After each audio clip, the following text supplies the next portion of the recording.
As a filmmaker, it can be difficult to film yourself alone. It can be hard to tell the story that you want and capture what you want. But filming solo can be an opportunity to exercise your creativity and develop your skills as a storyteller. If you don't have friends to help you, don't worry. Here are some tips that can help you improve your videos, make them more cinematic, and make you a better storyteller. I believe that one of the best practices when filming by yourself is to prepare a shot list. You may feel a bit lazy and think you know what you are going to shoot, but trust me, it's always better to have a shot list. By creating a shot list, you'll have a clear plan of what you want to capture, which can help you stay organized and reduce the chances of forgetting any important shots. Having a shot list can help you manage your time more effectively, as you have a clear understanding of what needs to be done and when. So it may seem like an extra step, but taking the time to prepare a shot list can ultimately save you time and stress in the long run. And a shot list will help you brainstorm and think of ways to tell the story you want to tell. When it comes to creating a shot list, I personally prefer to use Notion, but you can choose whatever you want. I separate my shots by chapter, I describe the scenes, and then choose the type of shot. Choosing the right type of shot is also crucial. Depending on the scene, I may opt for a wide, medium, or close shot. I also choose the frame rate. Do I go with 25 FPS or 50? Or even 100, I use 50 and 100 FPS to do slow motion, just like this.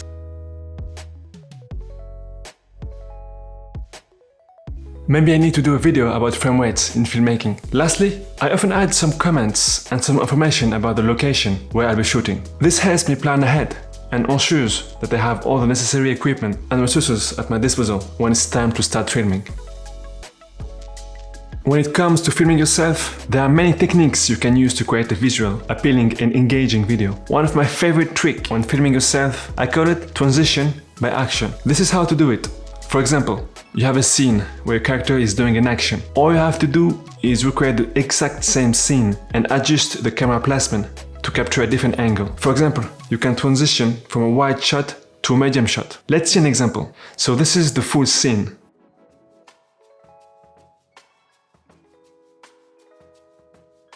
And now I add the other shot and I do the transition exactly when the action occurs. It's great, isn't it? The beauty of this technique is that it adds a dynamic element to your video and helps to improve the storytelling. By using different angles and shots to capture the same scene, you can create a more visually interesting and engaging video. But be aware, don't overdo it. Here's another example to illustrate the transition by action. So here I'm playing guitar and I do a transition by action when I change the chords.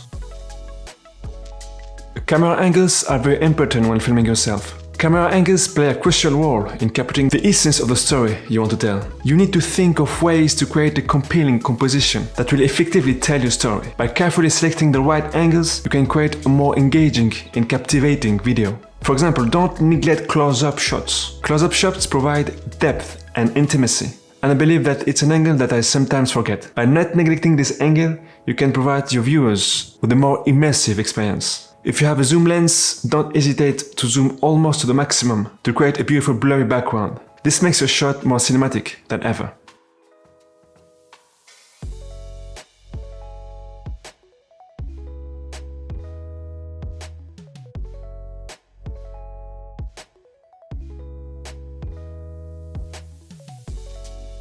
If you have a DJI gimbal, you can use something called track points. You can create points in the DJI app. You can create a starting point and an ending point, and the gimbal will move. No need to have a friend. Let's try it. So now I'm in the app, and I'm just going to start to put the points, and let's see how it looks like. So I'm going to put a starting point and then an ending point, and let's see how it looks. This is a cool thing to do because camera movement is great, and you don't need anybody to film you. The last tip is to keep it simple. Don't think too much about the shot list. Don't overthink. Be formless. Don't feel like you have to apply every tips. Be like water and adapt to what you are doing. Sometimes you need to do more than what's on the shot list and improvise. Sometimes you don't need a shot list, but you need to go with the flow. It's the same with camera angles. Don't overthink and keep it simple and straight to the point. Don't be afraid to experiment with different angles. By changing your perspective, you can create more interesting and dynamic shots that convey a message effectively. But having a general idea of what you want to capture can help you stay focused and organized during the shot. Show and tell what you want to convey to the best of your abilities. With practice and experience, you will learn how to master the skill. You will learn how to create a compelling and visual story, and you'll become a very good filmmaker and storyteller. So, keep going. Don't stop.